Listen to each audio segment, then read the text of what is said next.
आम्हाला रेडिओ जॉकींना एक सवय की आम्ही कुठलंही नाव घेतो ते व्यवस्थितच चाललं पाहिजे, कारण आम्ही चुकी करू तर मग ऐकणारे नावं ठेवतील आणि ते योग्य नाही. म्हणूनच 18 पगड 12 बलुतेदार social foundation charitable trust Maharashtra राज्य आयोजित या महाराष्ट्र लोकसेवा आयोगाच्या वतीने घेण्यात आलेल्या परीक्षेमध्ये उत्तुंग त्यांनी यश संपादन केले अशा विद्यार्थ्यांचं माझ्याकडनं खरंच पुन्हा एकदा खूप खूप अभिनंदन आणि खूप खूप शुभेच्छा. मला खरं तर खात्री आहे की तुम्ही माझा आवाज कधी रेडिओवर ऐकला नसेल, कारण अभ्यासात एवढे बिझी असाल ऐकायला मिळालं नसेल. पण इथून पुढे जेव्हा केव्हा तुम्ही अधिकारी मोठे अधिकारी व्हाल, तुमच्या मोठ्या मोठ्या गाडीमध्ये बसाल, गाड्यांमध्ये बसाल, त्यावेळेला तुम्ही नक्की ऐकाल याची पण मला खात्री आहे. कारण आता समोरासमोर आपली ओळख झाली आहे तर ऐकायला हरकत नाही राहील. कारण एखाद्या व्यक्तीला आपण जेव्हा समोरासमोर बघतो आणि ऐकतो मग इमॅजिन होतं की अरे या माणसाला मी भेटलोय आणि मला ते नक्कीच आवडेल. बरं, हे तर विद्यार्थ्यांचं झालं, पण ज्यांनी मला नाही रेडिओवर ऐकलं त्यांनी मला कदाचित टीव्हीवर बघितलं असेल. सो मी सावधान इंडिया क्रॅक पेट्रोल पण करतो, नसेल बघितलं तर हरकत नाही. सोनी मराठीवर गाथा नवनाथांची नावाचं सिरियल आहे. सो त्यामध्ये जेव्हा किंवा रामाचा रोल येतो त्यावेळेला तो रामाचा रोल मी करतो. आणि योगेश्वर जयशंकर नावाची सिरियल कलर्स मराठीवर, ती आता बंद झाली, पण त्यामध्ये महादेवाचा रोल मी करतो, करायचो. माझं नाव केदार आहे त्यामुळे मला इच्छा होती, आधी मी रामाचा रोल केला, इच्छा होती की महादेवाचं पण कधी करायला मला वाटतं देववरचा माझा ऐकतोय. सो जोपर्यंत ऐकतो तेवढं काम करून येतो पटकन. सो या हे आहे माझं थोडंफार इंट्रोडक्शन. आणि बाकी मी हाच विचार केला की खरं तर मी खूप काही शिकलो पण तुमच्या एवढं तर नक्कीच नाही अभ्यास केलेला. तर मी कदाचित तुमच्यापैकीच एक असतो, कारण माझं क्षेत्र पहिल्यापासून थोडं वेगळं होतं. ऍक्टिंग, नाटक वगैरे वगैरे. गाणं नाही, गाणं असंच एकट्यामध्ये कोणी ऐकतं स्वतःसाठीच. सो म्हणून म्हटलं की मी या कार्यक्रमाला कसं काय करू, म्हटलं नाही अधिकाऱ्यांची ओळख असली पाहिजे, म्हणूनच मी या कार्यक्रमाला आलो. म्हटलं अधिकारी कधीतरी आम्हाला नक्कीच काम करायचं. सो पुन्हा एकदा खूप खूप शुभेच्छा. आणि नक्कीच रेडिओवर ऐका, तुम्हाला नक्की ऐकायला आवडेल, कारण आमचं रेडिओ बरंच काही चांगलं चांगलं करतं. आणि मी 18 पगड 12 बलुतेदार सोशल फाउंडेशनला आणि गुरुकुल करिअर अकॅडमीला शुभेच्छा देतो. आणि मी ज्या क्षेत्रामध्ये काम करतोय, कोणाला इंटरेस्ट असेल आपल्या पुरंदर तालुक्यामध्ये, सासवड तालुक्यामध्ये, तर नक्की मी त्यांना गाईड करेन. म्हणजे मी त्या क्षेत्रामध्ये काम करतो, त्यांना हक्काने सांगू शकतो की तुम्ही मला हक्काने आवाज द्या, मी नक्कीच त्यांना मदत करेन. आणि बाकी पुन्हा एकदा सगळ्यांना खूप खूप शुभेच्छा. Good morning. रेडिओ सिटी 91.1 पे सिटी का हिरो केदार जोशी आज पुणे सिटी सोडून आलेला आहे सासवडमध्ये. आणि याचं कारण पण एक स्पेशल आहे, ते म्हणजे 18 पगड 12 बलुतेदार सोशल फाउंडेशन चॅरिटेबल ट्रस्ट खूप गेल्या अनेक वर्षांपासून चांगलं काम करते हे मला कळत आहे. पण त्यासोबतच गेल्या अनेक वर्षांची मेहनत ज्यांची रंग लाई आहे आज, सो ज्या विद्यार्थ्यांनी महाराष्ट्र लोकसेवा आयोगाच्या वतीने जे यश संपादन केले परीक्षेमध्ये, त्यांनाही खूप खूप शुभेच्छा देणं माझं कर्तव्य आहे. कारण सिटी का हिरो यायलाच पाहिजे आणि त्यांचं कौतुक हे करायलाच पाहिजे. कुतळे त्याला खूप खूप शुभेच्छा. अंकिता शिवाजी वांडेकर, वैभव दीपक जगताप, शैलेश सुरेश लवांडे, सोमनाथ भिकाजी तांबे, अंबिका गोपाळराव दिवसे शिंदे, वेदिका सोमनाथ कांबळे आणि कुमार सार्थक, सोमनाथ गजरे यांना खूप खूप शुभेच्छा. आता मोठे साहेब होणार आहात, आम्हाला विसरू नका. Thank you so much. आणि जे केदारजी त्याच्यामध्ये त्या ठिकाणी आमचे खऱ्या अर्थानं नेताजी,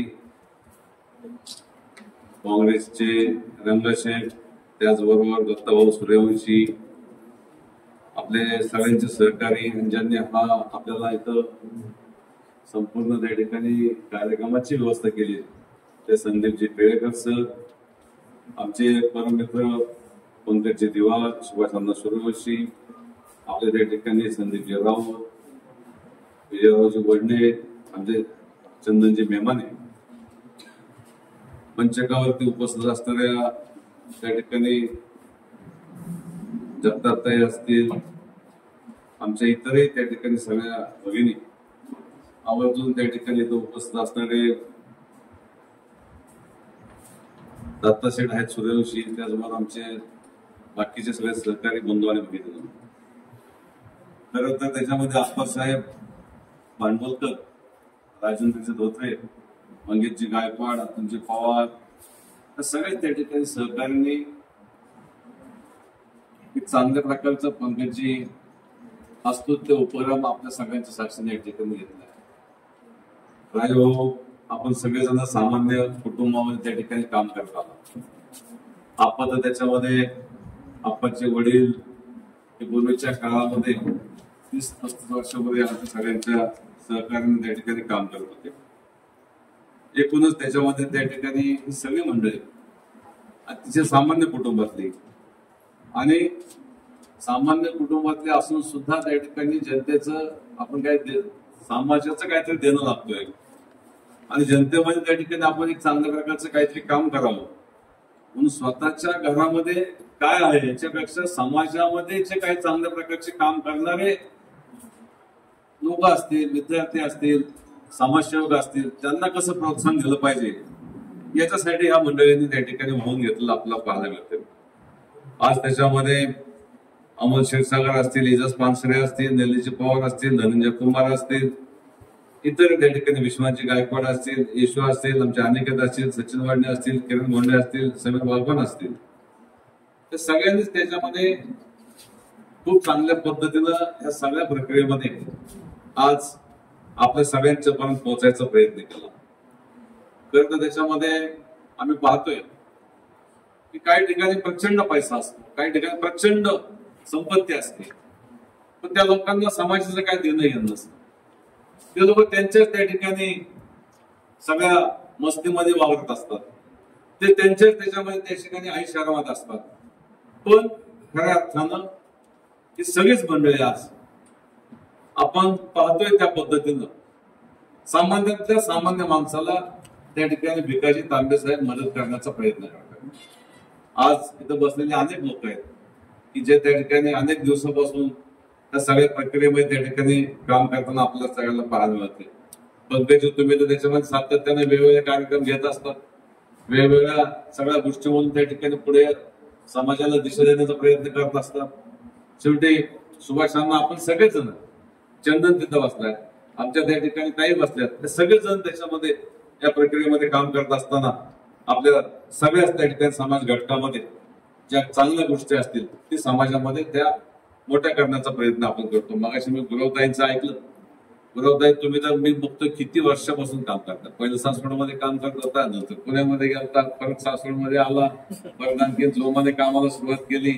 बोबडे सर खूप त्याच्यामध्ये त्या ठिकाणी त्यांनी म्हणजे चढ उतार पाहिले, अनेक अडथळे त्यांनी पार केले आणि त्याच्यामधून त्या ठिकाणी खूप चांगल्या पद्धतीनं आजही मगाशी त्यांनी बघितलं माईकवरती कशी बॅटिंग चालवली होती, जोरात चालली होती गाडी एकदम त्याच्यामध्ये, की ह्याचा सत्कार त्याचा सत्कार, म्हणजे आपल्याला ते टाळ्या वाजवायला सुद्धा त्या ठिकाणी प्रोत्साहित करत होत्या.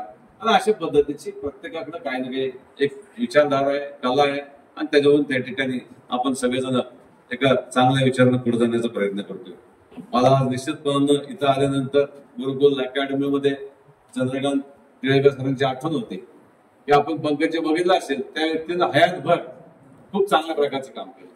म्हणजे त्यांच्या मिसेस तिकडे अष्टापूरच्या तिकडे कुठतरी होत्या नायगाव पेठला, सर रोज त्यांना घ्यायला जायचे आणि रोज आणायला जायचे. मी मला ते कधी कधी भेटायचे, म्हणलं सर इकडे म्हणजे चाललंय त्याच्यामध्ये, म्हणजे अचानक करत होते आपल्याला गेले अशी माणसं त्याच्यामध्ये. आणि त्याच्यामध्ये सर तुम्ही सुद्धा तो एक समाज सेवेचा परत घेऊन आज त्याच्यामध्ये संदीपराव हे चांगल्या प्रकारचं काम करतात, त्याचा आनंद आपल्या सगळ्यांना आहे. खरं तर आपण तुम्ही त्या सगळ्यांना घेऊन एवढं हे चॅरिटेबल ट्रस्ट तयार केले. पण त्याची याचं नाव वाचायचं म्हणतोय खूप मोठे 18 पवड 12 बलुतेदार social foundation charitable trust Maharashtra राज्य. नावाप्रमाणे हे ट्रस्ट एक दिवस एवढं मोठं होणार, एवढं मोठं होणार, त्याच्या नावाप्रमाणे मोठं होणार. आणि आता तर आपण नियुक्त्या बघितल्या ते काही त्याच्यामध्ये सासवड नगरपालिकेत नव्हत्या, राज्याच्या नियुक्त्या चालल्या. मला अभिमान आहे, मला अभिमान आहे. का स्वप्न पाहू नये आपण, का स्वप्न पाहू नये जे चाललंय त्याला त्याच्यामध्ये मी म्हणतो ना, का स्वप्न पाहू नये आपण. एखादा त्याच्या बघा माझ्या गावात ज्या वेळेला मी 4थीला शिकत होतो त्यावेळेला वडणे नावाचे शिक्षक आजही त्या ठिकाणी ते सासवडमध्ये हयात आहेत आणि ते आम्हाला सांगायचे की कविता म्हणा. आता 4थीतनं 5वीत जायचं होतं, त्याच्यामध्ये 5वीत जायचं होतं, त्याच्यामध्ये आम्हाला त्या ठिकाणी केदार सर त्यांनी सांगितलं कविता म्हणा. त्यावेळेला काय मोबाईल नव्हते, त्यावेळेला काय वाद्य नव्हती, काहीच नव्हतं त्यावेळेला. म्हणजे आम्ही तर त्याच्यामध्ये मातीत बसूनच शिक्षण घेतलं.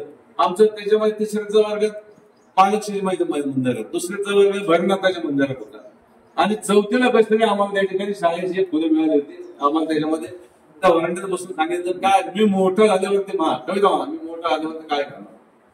आमच्या एका मुलांना सांगितलं मी मोठं झाल्यावर डॉक्टर होणार. कोणी काय सांगितलं, कोणी काय सांगितलं.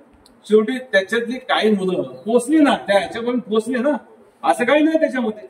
म्हणून त्याच्यामध्ये हे जे तुम्ही स्वप्न घेऊन गेलेलं आहे ते खूप चांगलं आहे. जसं मागाशी डॉक्टर आपले खरं अर्थानं घटनेचे शिल्पकार आणि आपण ज्यांना खरंच आरोग्य दैवत म्हणतो डॉक्टर बाबासाहेब आंबेडकर, जर आपण लहानपणी पाहिलं तर ज्या माणसानं जगातल्या आता सर्व म्हणजे मोठी लोकसंख्या असणाऱ्या तुमच्या माझ्या भारताची घटना दिली, हे काय छोटायचं मला सांगा. त्याच पद्धतीनं आज संदीपराव तुम्ही सगळेजण पुढे चाललाय. एक दिवस हे सगळं पाहिल्यानंतर उद्याच्या काळामध्ये तुम्ही खूप चांगली पावलं टाका, खूप चांगल्या पद्धतीने पुढे जा.